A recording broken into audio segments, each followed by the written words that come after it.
The toughest part for me in my journey was to really spend time looking at myself in the mirror. And the hardest part was saying I love you to myself. The first 4 times I did it, I cried my eyes out. I couldn't even get, like, I would just say I couldn't even go after that. Hi there, this is Sarah Kuhn. If you are an INFJ or in a relationship with an INFJ or related to an INFJ in any way, and you want to figure out how they operate, what makes them tick, and how to communicate with them better, this is the show for you. It's called The Quiet Ones. This is a show that deconstructs INFJs, what they are, how they think, how they feel, how they operate, and how they relate to people with other personality types. Whether you have just found out that you're an INFJ or have known for a number of years, there is something for everyone. You will learn more about your personality type so that you understand who you are and understand how you operate in the workplace, in relationships, in your family, and with friends. I want you to walk away from every episode feeling like you have a place of belonging, feeling like you are no longer alone, feeling like you have a place to be heard and seen and understood as you really are. This is a place to connect with other INFJs, to learn and grow and really thrive. I want to give you inspiration and real life strategies that are going to help you figure out how to live your best life every single day. Though INFJs are very rare, you are not alone in this world. You are not the only one who thinks the way that you do and feels the way that you do. Hear from real INFJs just like you. Hey there, I'm Sarah Kuhn. Welcome to another episode of The Quiet Ones. I hope that you're having a wonderful day today. I know it's Monday, and I know I say this every single Monday. It feels like the worst day of the week for me. So I'm glad that you're here. I have an amazing episode for you. Today we're talking to a self-love coach named Katie Jantz, who has some amazing information to share with us, and I can't wait for you guys to hear the interview. Before we get to that, I have just a couple of things to share with you. I wanted to make sure that you know about a membership platform that I have called the INFJ Community. It's a platform that's a lot like Facebook, actually. It looks very similar, but it's a lot better. You don't have to deal with the algorithms or the ads, and everything that you see on the community is from INFJs. We have wonderful, deep conversations about all kinds of different things. I hope that you will come over and check it out. There's a link for it in the show notes. You can also find it at infjcommunity.com. We're also going to start doing some live versions of the podcast, but they're exclusive to the community. They're once a week on Sunday evenings, and there's an opportunity for you to participate as well. We have several different guests who are going to be joining me, and we'll have time to take questions, and it's just going to be an absolutely amazing time. Like I said, they're on Sunday evenings when we're doing the live videos, and you can only see them if you're a part of the community. So make sure that you go over there and check it out. Also, I have been working on my first book for several months now. It's called The INFJ User Guide. I'm so excited for you guys to read it. It's been a process writing a book. I didn't think I would ever be this close to being done. Actually, I thought that I was done, and I sent it to the editor, who is a wonderful and dear friend of mine, and also an INFJ too. And she sent it back to me, and she's like, "Do you have time for a phone call?" And I was like, "Oh no, I did something wrong." So we get on the phone, and she's like, "Yeah, you need to start over," basically. She's like, "Your whole book is in the first 3 chapters of what you sent me." And I'm like, "Oh, no, I don't want to start over." And she said, "You can't write everything that you know into one book." And I was like, "Oh, yeah, that makes sense." I guess that's kind of what I did. Because I wanted it to be a user guide. I wanted you to know everything about the INFJ personality, whether you were first starting out or know a little bit about it or have known about it for a long time. And so I thought, okay, let me just put every single piece of information that I've ever learned into this one book. And it didn't turn out very well. And looking back on it, I'm like, yeah, that's probably not the best direction to go.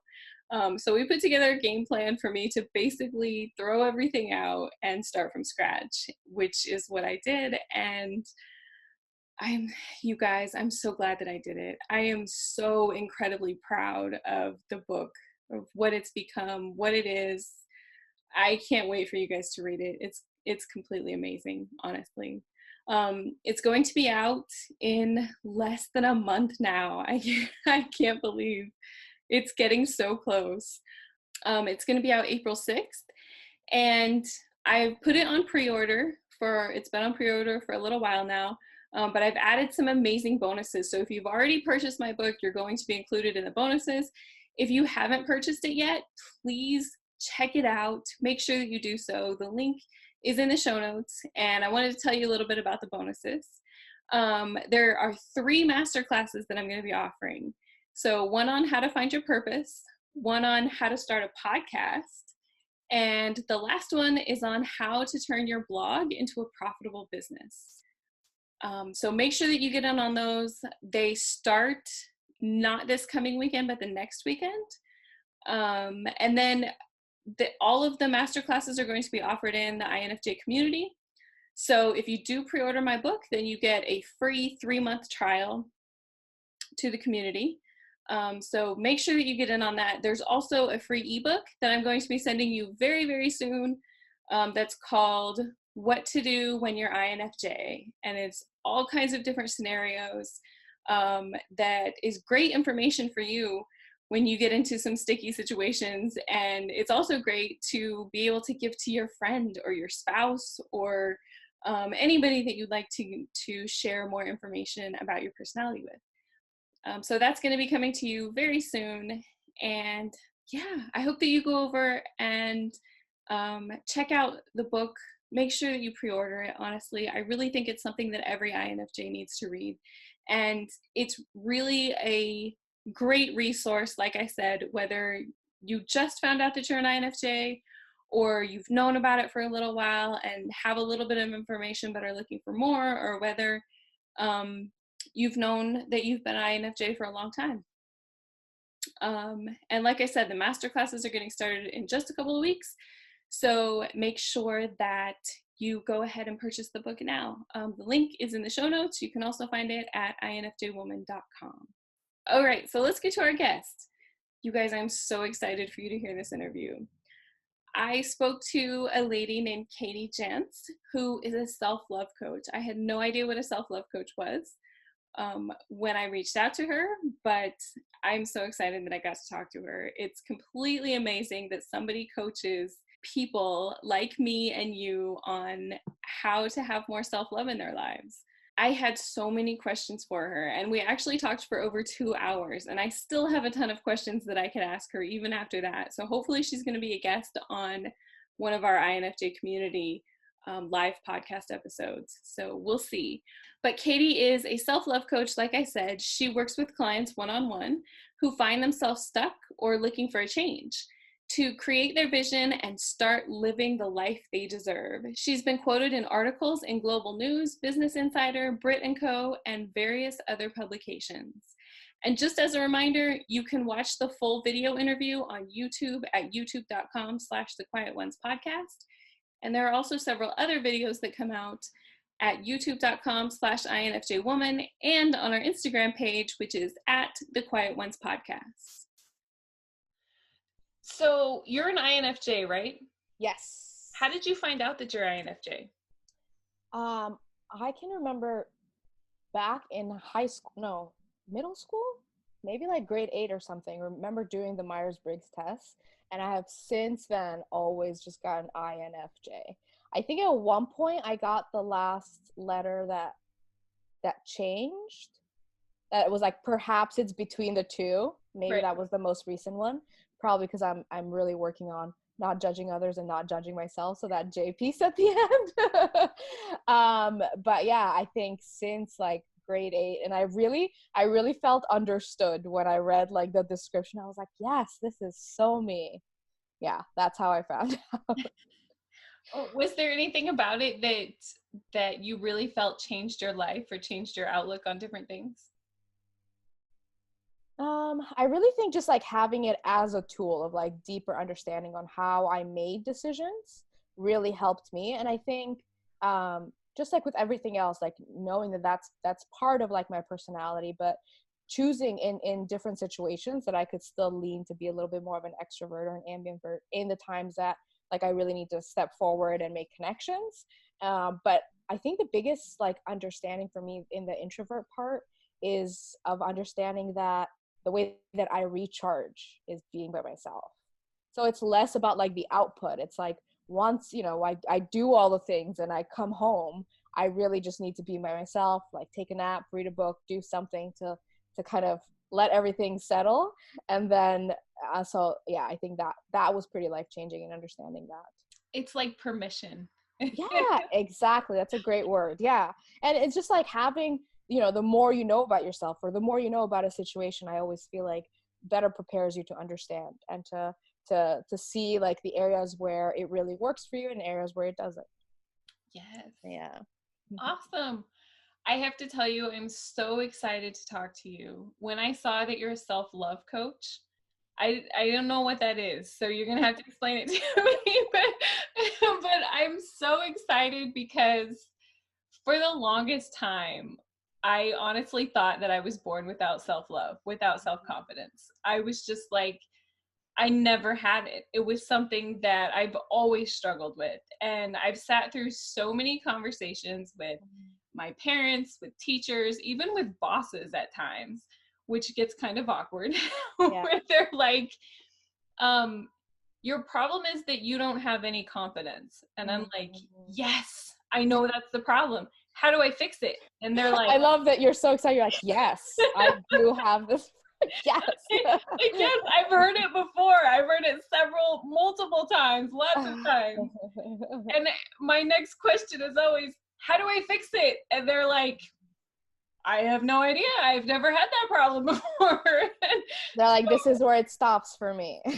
Right. So it's like, okay, admitting that you have a problem is the first step, but then what's the next step?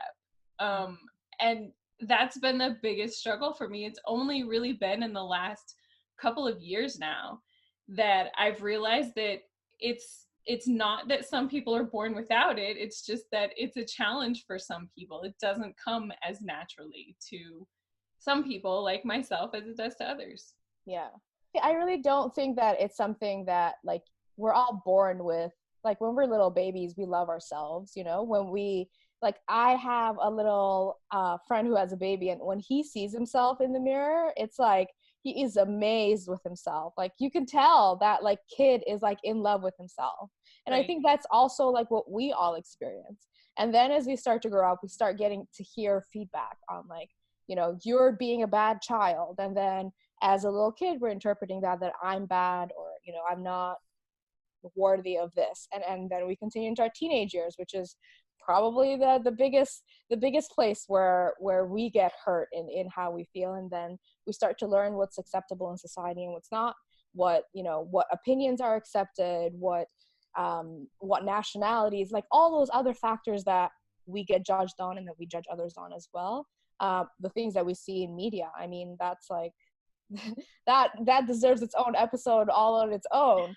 And when all those things come into play, suddenly we're like, oh, so if we loved ourselves and we are here, now we're slowly going, -1, -1, another negative, somebody else said something negative. And when we're not putting any work in like something positive to bring our self-esteem back up, or how we feel about ourselves, or we're not spending time taking care of ourselves, giving ourselves the respect, or voicing our opinions, right, which is another way of telling yourself that what you're saying is worthy. If we're not adding anything, we're then just constantly in a deficit. And it becomes hard work to do, because no one, until they bring it up to you and they're like, you're not being confident, you're like, well, like, where did I learn to do that? Like, I didn't take a class for this. Nobody takes a class for this. Was there supposed to be a time like when you're like, okay, for your 13th birthday, we're going to have a confidence class, or we're going to have a class on self-love. Yep. And right from that, we jump into, well, how do we love other people then, right? Like it's never this whole period, I mean, as soon as you're a teenager, you're like, okay, you start having crushes, maybe you have your first boyfriend, girlfriend, whatever. It goes directly into other people. There isn't this part where it's like, well, I need to love myself first, because really, well, how do I know to do that with anyone else? Yeah. And I think for INFJs, it's even harder because our feelings, we have extroverted feelings. So we're always worried about everybody else and we don't spend a lot of time being worried about ourselves. And when you get to when you don't find out that you're INFJ until you're older and you don't start understanding that things like I've only known that for a couple of years and have really been studying it and really understanding what all of it means. So for me, I just thought it was normal and that everybody was so focused on everybody else. Yeah. And then Yeah. it's like, oh, wait a minute, here I'm, 32, 33, just figuring out that that's not how everybody feels. That's just just a few of us that are pretty rare who feel that way. And it's also, if we were to have more of these conversations like with our friends or just anyone really, then we would start to notice that, oh wait, like not everyone else thinks about it this way. But because we all really stay focused in our own thoughts and our own beliefs, and keep conversations at a really surface level, then we really never truly get to know other people, and in turn like be able to help each other through this journey and be able to handle some of those like more complicated things where you're like, I can't really Google this answer because I keep just getting like really fluffy things, and none of the like emojis and the gifts are helping me in this situation. Right. Or, when you do reach out to your friends and family and they're like, I have no idea. I don't have that problem. And they're like, and then it becomes more of an attack on you, Yeah. even if they don't mean it to be, because they're like, what's wrong with you that you don't have that? And you're like, Yeah. oh, so it is just me? Like there's something wrong with me? I'm completely broken? I thought it was just a little bit, but now it's like totally. Thank you so much for your help again. Right? Yeah, so where do I even start looking? I mean, that's my biggest question, honestly, because a lot of people ask me that too, and I'm like, it's just been a process for me, and I'm really starting the process out. So, where do you tell people, where do you start looking when they have that problem? Yeah, I mean, I think there's never really like a right or wrong time to start, because whatever it was that not trigger, maybe that's the wrong term, but that really clicked for you, that you're like, wait a second, like it's true. Everyone else tells me I don't seem confident, or they don't see me as someone who's confident, or I can tell that I don't really have a lot of love for myself, or I can be my own worst critic. I think that is one of the biggest flags, where we flat out say I'm myself's worst critic. Then that's really like a confirmation, I think, or a bland like explanation that there is no love there. Because if I'm my worst biggest critic, that means there's no way for the love to come through anywhere, because the critic is the only one that's going off.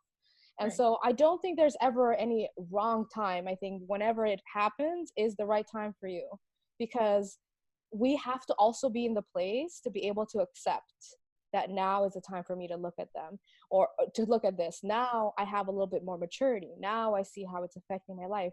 Now I've chosen to live my life differently. A lot of times when I work with my clients, they come to me when a change has happened in their life. So they either have just gotten out of a relationship, or they're in a job they really hate, really in that word, or something has happened in their life where they're like, I really don't like the way that I'm looking at myself through this, or I really see that I'm the one that's getting in my own way. I'm the one that's not really letting myself propel forward. And when you're at that place, it really just, the first step I always say is just the awareness of it on its own. The awareness within you, because it doesn't matter how many times people have said that to you. When it's not the right time for you to handle it, it's not the right time. And so when you finally see that in yourself, the awareness of it is that first step, just like we said before, like when you know the problem. Okay, so now it's the first step. And really it's more of the awareness. I don't think it's a problem in that sense. And the way that I like to work, and one of my main beliefs is, none of us are broken. There isn't any fixing that needs to happen. We just need to take care of ourselves. It's all about, how can I make myself feel better? How can I make myself really live the life that I want to live and be the true version of me, versus like, what can I add on to like fit the pieces of the puzzle who can I attach into my life to love them so they make me feel whole, or what job? Because the moment we start to look externally at anything that's besides ourselves to fill up that place, it becomes, that's even more dangerous, because what happens when that thing falls out of your life, when that partner leaves, or that job changes, or any part that we've identified as part of our identity about who we are and if we're worthy of love or not. And so when we only turn towards our inwards, not towards, inwards within ourselves, then we start to experience some of the things of, where did we learn that it wasn't okay to love myself? When did I learn that, I don't love myself when I look at myself in the mirror? Where did I learn that? Why am I saying that to myself? And a lot of times, when do we start adapting that inner dialogue that maybe a parent said to us, some little kid in third grade that was bullying us, and now that's the internal dialogue? Because what happens is, when we hear it, then we start absorbing it as our own. And there isn't then any time when that language is like, no, wait a second, without the awareness of, wait a second, that was something that, the bully in school said to me. It was never my own words, but somehow now I've carried it for years as my own words. And the next step after that awareness for me is just that curiosity. It's a curiosity of willing to meet yourself with some compassion, to just really look at things for how you're living in them, how you're living, how the words that you're saying to yourselves, how do you look at yourself? How do you interact with others? How do you act when someone talks about you? How does that make you feel? Do you want to hide? Do you not want anyone to know your opinion? We talked just a little bit about that people pleasing aspect of like really jumping in for other people. Is that because I don't think my opinion is worthy enough, so I'm trying to help someone else with their situation here? So the curiosity is really where it starts, of the same way as when you start to date someone new, you're just so curious about them. You're like, well, what's your favorite color? Like, what do you like? What's your favorite food? Like, how do you feel about this? Do you like the color green? Do you like this? That starting to get to know ourselves in that, I think, is a really easy way for us to identify, oh yeah, I've never done that with myself, because we immediately jump into doing it for other people. Right. So I want to go back and unpack what you said just a little bit. It is such a dangerous game to place your self-esteem and your self-worth outside of yourself, because I've done it so many times. Me too. I, Me too. I I had this job that was like my dream job that I worked 10 years to get. I gave up everything for, and it was good for about 5 minutes. And then I realized that my boss was narcissistic, and I wanted a different job but in the same industry. And so then I worked about 4 years, and then I got laid off. And I was like, I don't know what to do now. Because not only did I lose my job, but I lost everything, my apartment, my car, my independence, just like everything. But more important than all of that for me was like my identity. I didn't even know who I was, because I was so wrapped up in that job, and the feelings that I got from like almost feeling better than everybody else, because it was like on the inside I just felt so bad about myself. But when I had this job that was a pretty prestigious job, and it was something that was really hard to get, so for me it was like, okay, this is where my sense of importance and self-worth comes from. It's all wrapped up in this. And then when it was gone, it's like, what do I do now? I don't even know who I am. Really? I don't even know where to start now, because it's all gone. Yeah, thank you for sharing that, because I think particularly for a lot of women, when I talk about things external to us, it seems to be tied to some sort of partner, right? And like that breakup that happens. But even the identity that's so attached to the job and to how we're perceived, our reputation, our status quo, right? Like where we rank in the hierarchy of just our society in general. Is that ego attaching itself to the identity. It's the mind that's telling you you're better than everyone else, so you don't actually have to deal with feelings. Other people can deal with feelings. You're way more advanced than that, right? Like all that stuff. The same way as when you meet someone new. I mean, what do you say? Hi, I'm Katie, and I am A, and I do this, right? It's all about the things that then people can start putting together who you are. So when you strip away, like when you no longer can call yourself, like what your job is, if you're married, if you what kind of status you have, if you have the latest fashions, like if you have the Instagram following, any of that stuff. When you peel all of that, who are you? And that's, you know, a really big, deep question to dive into, but it's an important one. It's an important one for you to dive in within yourself to see who what your values are and what core beliefs and things that you care about, because that's part of who makes you who you are. It's not the car, it's not the travel, luxury, it's none of the other external stuff. Yeah. It's scary too when you think of, or at least I do, think of myself as an, you know, an INFJ. That's a big identity for me. Mm-hmm. And I like to think of myself as like, you know, somebody who thinks about things deeply, somebody who cares about other people, um, and somebody who has like this higher purpose. I want to do something really special with my life. But then when I start thinking about who I am as a person, I think about my brand new iPhone and the nice car that I have and the fact that I drink Starbucks in the morning. And it's like, when you start taking away all of those things, it's like, oh, well, wow, maybe I am a lot more superficial than what I thought I was. Well, I think honestly, like it's the shift in the mindset and how we think about that. It's when we strip down all these external things that we value so much, and we strive and like overextend ourselves and hustle our way up to get like that shiny object syndrome, that when we get this thing, then I will be a complete person. Then everyone will know that I'm worthy of love, I am worthy of existing, and all of that stuff.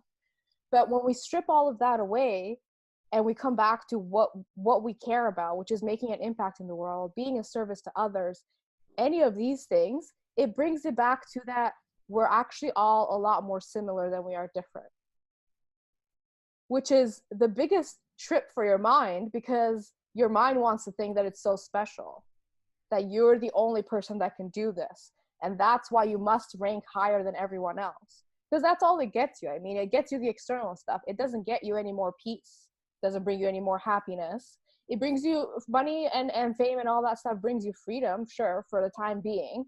But then you can only live that for so long. And then you're like back to square one of like, how do I actually feel within me? Yeah. Yeah, I had to grab a piece of paper because I'm making notes. Okay, good. You said so many things that I'm like, hold on, what did I say? Which is why like podcasts are my favorite thing to do, because I, especially doing it with video, which I don't typically do, so this is fun, but it just feels more like a natural conversation, and like things just flow out, so it makes it easier. Yes, yes. So what I was thinking about while you were talking is Mm. high expectations. Mm. I have been accused so many times of having high expectations. And I know that it's true that I do have really high expectations, but I don't know exactly how that plays into self-love and Mm. deserving. And I don't know, you were talking about relationships as well, and that's where a lot of my high expectations come in too. And Mm. I think that's where I've gotten messed up a little bit in my thinking, because I start talking about, you know, the kind of life partner that I want, the kind of guy that I want to meet, and I have a list. Mm. And every time I talk to somebody about it, they're like, that's a really long list. And the first thing that I hear in my head is, you don't deserve that. Mm. So how does that play into it? Those high expectations and those feelings of deservings, especially when you're talking about um you know, like the status symbol that we're talking about. And maybe that's part of how it plays into it as well. I don't know. Yeah, I mean, the first thing that came to mind as you were saying that is asking on why all those things are on the list. Does that person exist? Do you think that person exists? I think so, Okay. because I've done a lot of time, I've spent a lot of time, I guess, reevaluating some things, because one of the Mm-hmm. big things that I've been working on recently is my dreams. I've Mm. had a lot of big dreams and goals in my life for the longest time. And it's like I've always wanted those things because I've always wanted those things. And I think maybe that's why I still want them. So I'm like, okay, Mm. let me think about this for real. Like, do I really still want it, or do I want it because I always thought that I wanted it? Yeah, And I that's a great point. And like in the phases that we go through of life, our needs and wants change. Like the same version of you that maybe like even a few years ago would have wanted a specific version of a car for a status symbol, maybe now just wants the car that's comfortable enough to get you around. Or maybe you still want the luxurious car. It doesn't matter. It's just like our needs change as we get to know ourselves more and as we become more comfortable with like our wants and needs, which I think again, like we said, with being an INFJ, you're so focused on other people that when you actually spend the time, you're like, oh, but I actually, prefer this instead. But I always tend to get this when I'm around other people. It's because I'm trying to please them, or that false sense of trying to please anyone, really. right, right. Yeah. I've Um, spent a lot of time evaluating the list, because I spend a lot of time thinking about it, because I'm going to be 35 this year, and it feels like there's this ticking time bomb, you know how that goes. Um, but then also because so many people have called it into question, and I've also discovered that I don't have to accept what other people say, which is the most amazing thing in the whole entire world. So now Absolutely. it's like I've discovered this whole deserving thing that's like, maybe I do deserve better. Maybe I do deserve something. So let me reevaluate what's on the list and see, is this person really real? And I really think so. I hope so. I've never met somebody Yeah. like that, but I don't think that it's like out of the realm of possibility, I guess I would. Yeah, yeah. And the reason that I asked the question that way, and I hope it felt okay for you to answer, Yeah. um, is when we start listing specifically what we want, right? It can kind of work both ways. We can really attract it and ask the universe for help to bring it in for us and really put that vibe out there. But sometimes we can also really use it as a crutch of unless they check every single thing in this box, there's no way that they're going to get a chance. And I don't know about you, but there's been so many wonderful people in my life that were not wonderful in the beginning, or I didn't see all of those qualities in them until they shared their pain with me, or until they shared, really the essence of who they truly were. So I would, if I was in your place, I would look through that list again and see, are they more external things? Are those the kinds of things that you're going to get to know about someone by really being with them for a while? Because if let's just say, what's something that you wouldn't know, like that they're a compassionate, kind person, I feel like that would be on most people's lists. That you wouldn't really get to see how compassionate and loving they really are towards you or towards other people unless you were spending a little bit more time with them. Yeah. And the same thing of, do I really believe that this person exists is because have I made such a magical person out there so then I can in a really unconscious, subconscious way maybe self-sabotage myself, because I'm going to tell myself like unless they meet all these things, I'm never going to be deserving of having that kind of love because this person doesn't exist.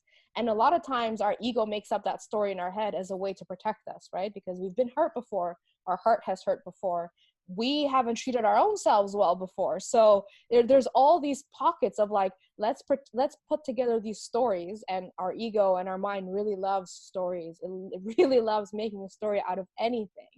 And so that it can pull onto that next time you meet someone, you're like, oh, this really reminds me of this so and so instance on this other time, so I'm just gonna, take them out of the picture completely. And I know, like, like I said before, been there. We've all like, whether it was, with a partner, or whether it was with a job or a friend, these things show up constantly for us because we get caught in our own patterns.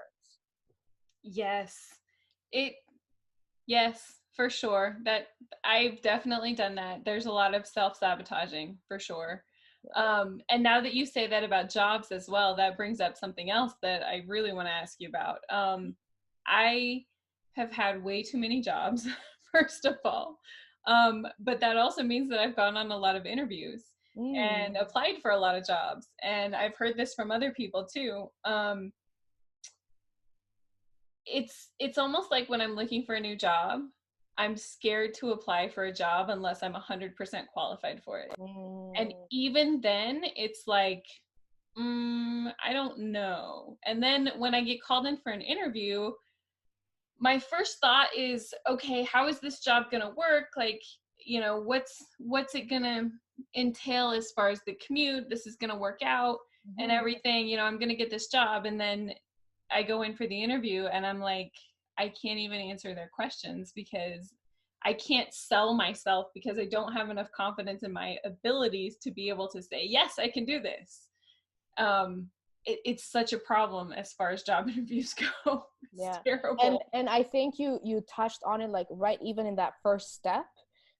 I have to I will look at the stats after this and send them to you because I think it'll be important for you to share with your listeners as well. I want to say like 30% of women will apply for a job that they're probably about 80% qualified for, because they'll look at like two things on the listing that they don't have the skills for and like exit out of it completely, compared to men, which will apply like if they have 80%, if they match 60% of it, 60% of it, they will apply for the job. And not only will they apply, they believe that they're confident enough that they're going to get the job. So I feel like we're already at a disadvantage society wise in how we were raised and how we were brought up. Particularly like even for myself, it was like you stay humble, you don't gloat and show off all the things that you know, and that what you're able to help them with or tell people what they should do. Because how often have you been in an interview and you're like, I can really help you solve that problem? Like you're just looking at it the wrong way. And me with my skills, I can help you with that. Yeah. And I think in the ways that there's so many aspects that come to play when we're out there to sell ourselves, whether it's in a job interview or whether you've launched your side gig or your business, to show up fully with all the things. Because not only are you dragging around this baggage of I'm new, I'm out of a job, or I'm inexperienced right now, which are already feelings that don't make us feel good because now we're trying to prove that, and we're trying to make a living, all of those things in once. But then we're also dragging along the things of I don't feel good how I look right now. Or if you could only like really know that I've been studying for this long, I have this much experience, but I don't really know how to like portray that as an introvert or as an INFJ in particular. Like all of those things come to play. And so I think it really makes me keep making sure how important it is that we really understand that the building block for anything is how we treat ourselves and what our love for ourselves looks like. Because with that being the foundation, we can add on all the other things. And I really truly believe all the ways that we treat other people and the ways that we show up in our lives, and a lot of times how close we can get to those dreams has to start with that foundation. Because if we're not taking the time to fill up our own cup, to talk nicely to ourselves, to really be grateful for the things that we know and that we've learned and how we look and that the way that our bodies works and all of these things, we're never going to be able to show them to anyone else. And we're never going to be able to be there for someone else in the same way. I was just in a conversation this afternoon with a guy who was trying to convince me that he knew more than I did about marketing because he was a guy. And Yeah, I was like, you don't do marketing, you do sales, which is different. It's not the same thing. yeah, yeah. And my job description, my title is marketing manager, but he wouldn't listen to what I had to say and he wouldn't defer to my advice and opinion. So I was just like, fine, you just do whatever you want to do. And then he was like, but I want your opinion. And I'm like, no, you clearly don't, because I've Yeah, tried to give you my opinion 3 times. So when this conversation is done, you need to yeah. walk away because I'm done. There are so many things on a societal level that we really need to work on. I mean, I think this is the truth for a lot of women can experience this, being in a higher position, being a CEO of a company and having someone else tell you what you should be doing in your company and all of that stuff. And I think it becomes even more annoying really when you're like, oh, I already have to deal with this inner critic in my own head. Now I've got this annoying guy here also saying the same things, and Yes. it just adds fuel to the fire for sure. It was amazing to me though, because a couple 3 to 5 years ago, what he was saying to me, it would have really affected me. It would have Mm, really like made me question everything about myself. And today I was just sitting there listening to what he was saying and going, you know, you're totally wrong. Like trying to keep the look off of my face, like, yeah, but yeah. I was able to listen to what he said and not accept it, because it's like, that's not the truth. I know what the truth is, and you don't know what you're talking about. That's the And truth. that's your problem because you don't want to learn either, right? Right? I Right? think that's a beautiful moment, like what you just shared, because especially tracking back to something that would have upset you before or you would have carried into your day, like those are the little moments of when it really shows that you've put in the work.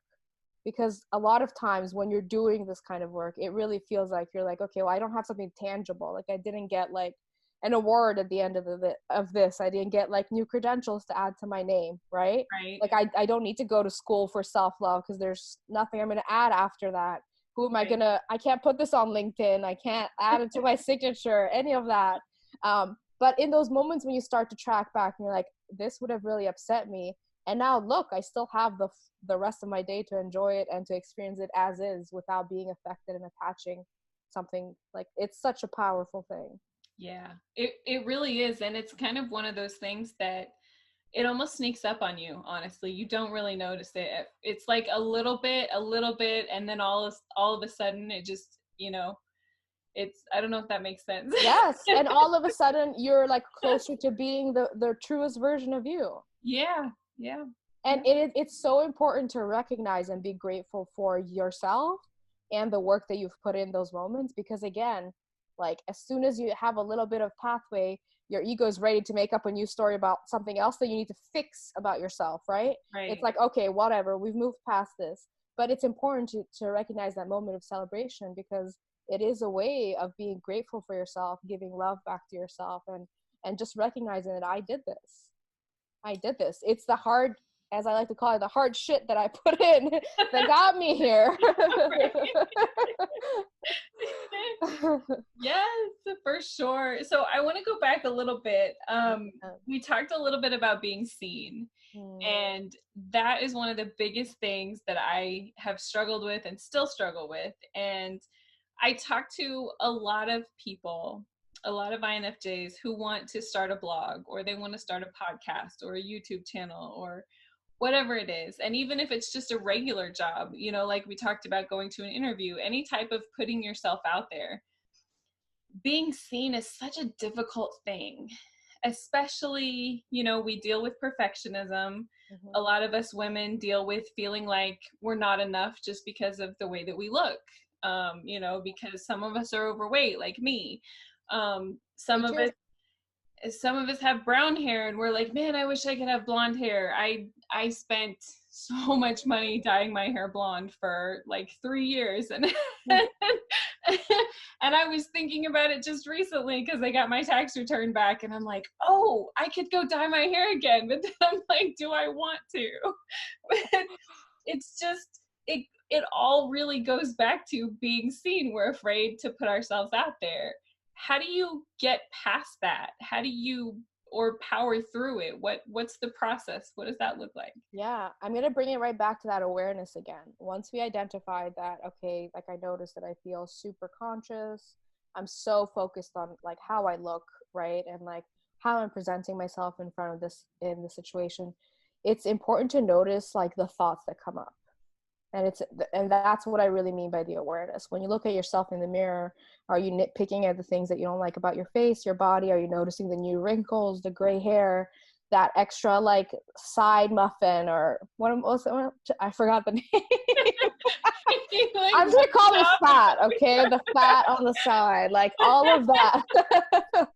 And are you looking at those things? And not only are you looking at those things, there's nothing wrong with looking at those things. It's what are you saying after that? Are you saying you're fat, you're ugly, you're not deserving? Look at you again, haven't worked on yourself, must mean you don't care about yourself. Like that negative, that bully talk, really. Like some people really identify that as like the mean girl in school. That's the voice now. Or for some people, really, it can be like your parents really said that to you as a kid, and now you've adopted that as language.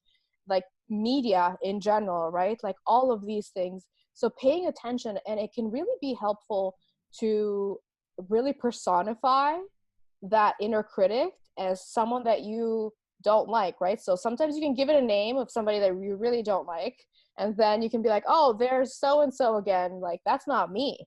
That's someone that's like, that's somebody else that's saying these things, right? That inner critic, because it's never giving us information in order to help us. It's really like, here's a database of things that I've collected over the years that someone else has said to you, or maybe you've even set yourself in a really low point, but now we've adapted that as that's the dialogue, versus the difference of listening to your inner guidance, your inner wisdom, or your intuition. It's always like, I think we could be a little gentler with ourselves. I think we can, and it just comes in such a different tone of voice. But when we don't take a step back and pay attention to those thoughts, we think we're the inner critic. And we think that's all there is, right? Like, this is the only way. And I think it's so easy to see in each other as well.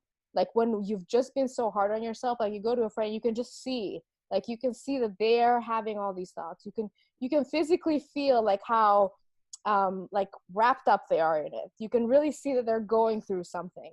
And it's the same for us. And so that would be my first thing, is to notice those thoughts. And especially important to notice them right before an interview, right before whatever step that you're taking, because that's when it's going to be its loudest. That's when it's going to have the most things to say.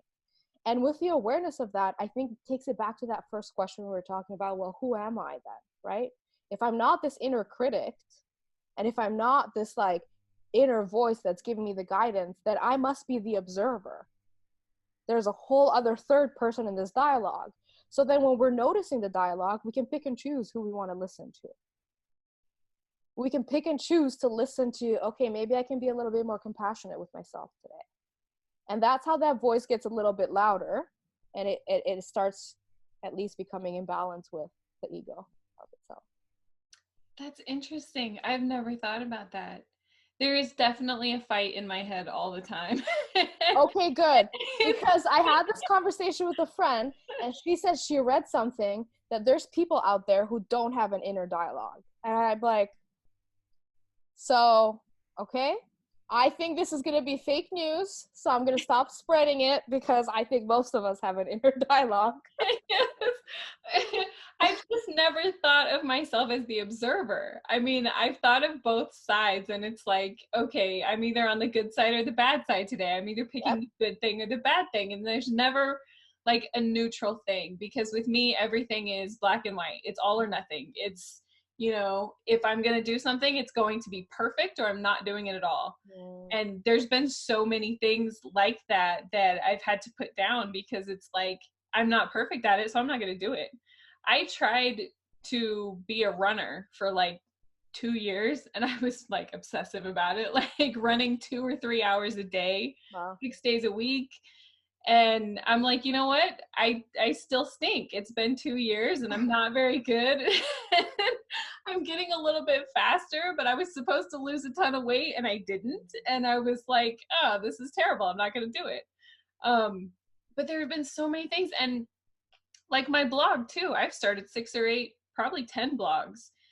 And I never stuck with it because I thought, well, I'm not very good at it. And I don't know what it was that caused me to stick with this one that I started last year, but I'm really glad. I'm glad, because we're talking now. Yeah. But I want to talk about that a little bit, because this idea of like not doing something because you're not perfect at it, or not knowing that you're going to succeed in a way, right? Yeah.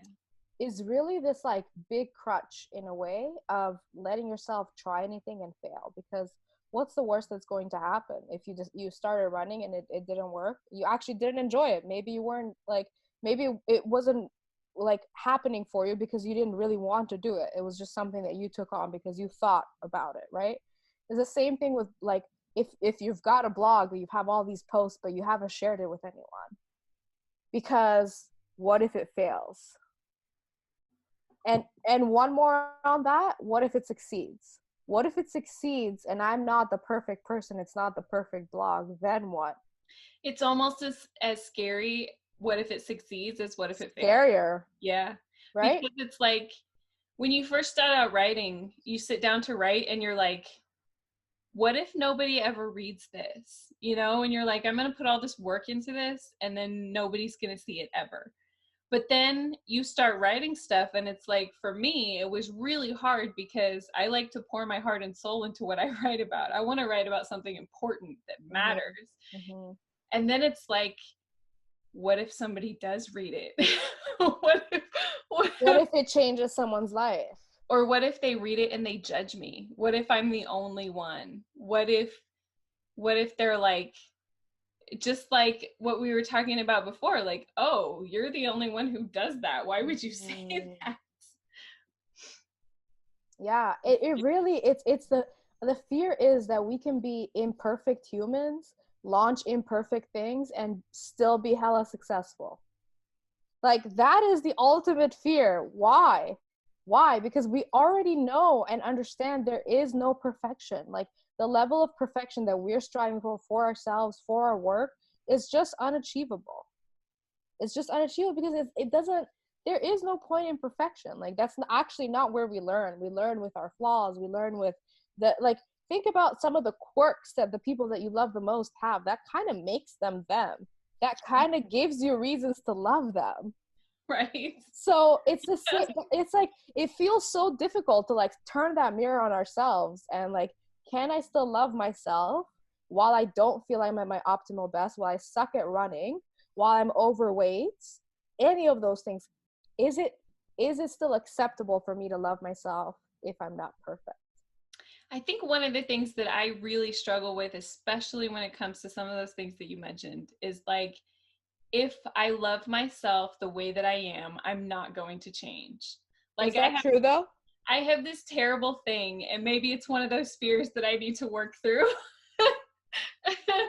I will not buy clothes that fit me because it's like, I'm not buying that size. It's way too big. It's gross. And it's just about me. Like, my best friend could be sitting across the table from me. She could be bigger than I am, and I would never say anything like that to her. And if she said it, I would be like, what is wrong with you? Why are you saying that? Like, no, that is not okay. You need to buy clothes that fit you. But for me, it's like, if I buy clothes that are my size, I'm never going to be a smaller size. But then I literally have 10 different sizes of clothes, and I won't throw the smaller ones away because it's like, no, if I throw them away, I'll never be that size again.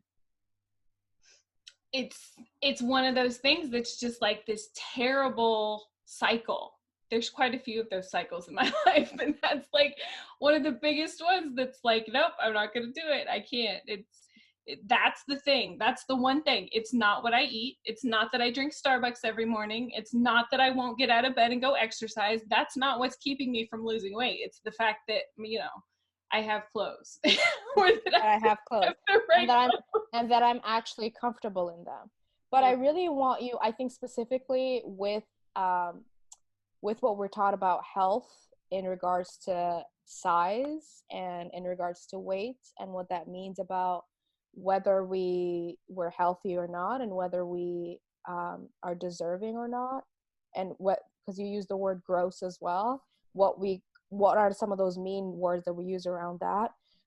Diet culture is a real damn thing, and it is not you, particularly with weight. It's not just you and your thoughts. It's that we're being fed these messages constantly, right? Like even the whole thing right now with Weight Watchers becoming a wellness brand or whatever, like that is still a cover of diet culture. It has nothing to do with your willpower. It has nothing to do with these things. Like that constant cycle has actually never been proven. The cycle of these diets, no diet has actually ever been successful, like without somebody going back to a different size once they incorporated whatever they took off from whatever diet, right?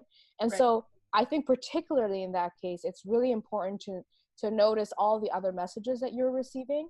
And going back to that fear of being seen, I think something that we really have a lot of power in today's world with social media is how we curate our own feeds and what feeds we choose to see, who we choose to like learn from. Are we following accounts that are really calling out fat phobia, diets, not diet culture, all of the crap that everything is under a wellness brand now or whatever situation. Are we being informed? Because we're constantly being fed these. And I think in traditional media before, and like magazines and TV and radios and all of this, there was no way for us to filter and unfollow things that we didn't choose to see because they were constantly just blaring in our face. However, really, this is something that I always stress with my clients, is part of our work together is you really taking a step back and noticing how you feel with the accounts that you follow, the movies that you watch. Is there diversity and inclusion in any of the things that you're choosing to see? Really being cautious, because we do get impacted by them. We get impacted by news, we get impacted by, all the photoshopping and the Facetune or whatever all those apps are in social media. And it's being aware of those. Every time I see someone like this, how does it make me feel about myself? And I always say, it doesn't matter if it's of your family member, doesn't matter who it is. There's a beautiful mute button. If it's causing you to be at war with yourself, it's not worth it. Yes. There's a big difference of being at war with yourself and wanting to improve yourself. Those are two different things. The toughest part for me in my journey was to really spend time looking at myself in the mirror. And the hardest part was saying I love you to myself. The first 4 times I did it, I cried my eyes out. I couldn't even get, like, I would just say I couldn't even go after that. And so I think that sheer act of really standing there and looking at yourself, and how often do we say I love you to everyone else? Like, you hang up your call with your best friend, you say love you, talk to you later, and like to really, like we said, like sit there and be like, I've lived all my life. I have not taken a second to look this woman in her eye, me, and say that I love you. Like, Yeah. so It was about 6 years ago that I sat in a counselor's office for the first time. And I'm like, this is my problem. And she goes, well, you need to start doing, what you're talking about. She's like, you need to start speaking kindly to yourself. And I'm like, but I don't believe it. It's just like, yeah. it's this constant argument. And I couldn't stand in the mirror and say that. It took me years to be able to say that. And Yeah. even now, every once in a while, I'll look in the mirror and think, oh, I look kind of nice today. And it's like, Yeah. that's No, weird. say it proper. You're gonna say I'm beautiful today. I think that's where you were going. I don't think you were saying kinda. It's like, it's this really weird feeling. And even now that, it's getting a lot better and I'm a lot farther along on the journey than what I was just, 6 years ago, it still feels weird. It doesn't feel normal. Okay, so tell me about a little bit about your coaching business and how it works. Yeah. So right now I work with clients one-on-one. Like I mentioned, most clients come to me when there is a big life change. Something has really stung, and they're really being faced with how they're holding themselves back, and just maybe how they're not even having a relationship with themselves. I work with a lot. My work really is inclusive in terms of being body positive. And so I do work with a lot of clients who are also, which is pretty much all women, regardless of shape and size. We all sort of tend to fall into that category. So we work together, and really what I like to say is that I just help guide them in their road to self-discovery. I'm not the one that's doing the work. So a lot of times it's not a fun thing to jump into, because it requires an investment of time, and even more than that, an investment of effort.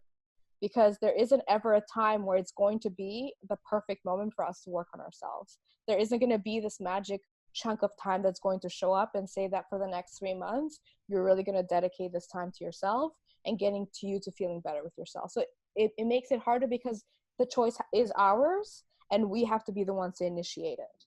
And so we really work together through some of these things that we discussed here, figuring out what are the core values, what are some of our limiting beliefs, what is the story that we're telling about ourselves. If I was to tell you, come on up and tell me a story about you, how quickly would it be again to go back into those external moments? No, but how about you? How do you feel inside, right? And that story is the one that we repeat to ourselves over and over again. I think we have something like 40,000 thoughts And 98% of them are the same as they've been before. Like they're just a repeat of the day before and before, which is why there's never a time that's like, oh, now I should work on my self-love, because it's been the same. There's nothing out of the ordinary for you to be like, oh, wait, one moment, now I should talk about this. So we really work through those things together. A lot of my clients have already started to tap into this journey. They're a little bit aware about some of these things.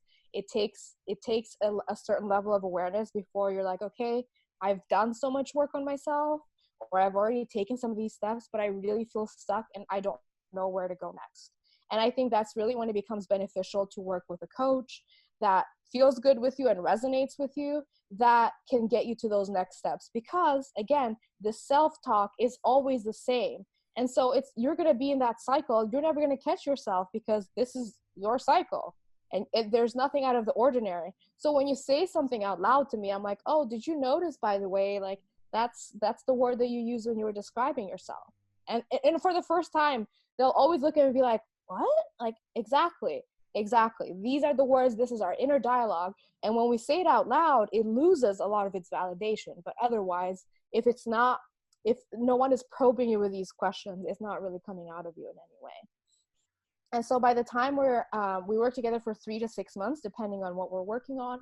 And by the time that we're done, a lot of times there's this big shift that starts to happen in their lives, where they're no longer willing to accept like a shitty job, or they're no longer willing to put up with that friend that they know has been toxic for years. And we just get better at setting some boundaries, things, because the way that we treat ourselves changes. Everyone else around us starts to look at us differently. And now we're expecting more from them too. Because if I only treat myself with love, you ain't coming around if you're not going to treat me like that either.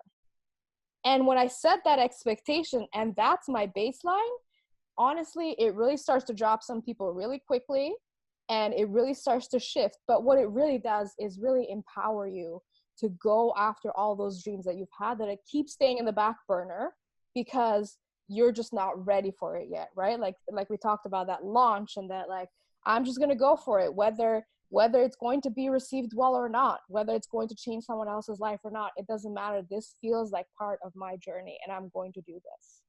Tell us where we can find you, your website and your social media. Yeah, so my website is katiejans.com, and on Instagram it's at Katie, but it's spelled KEI.DI.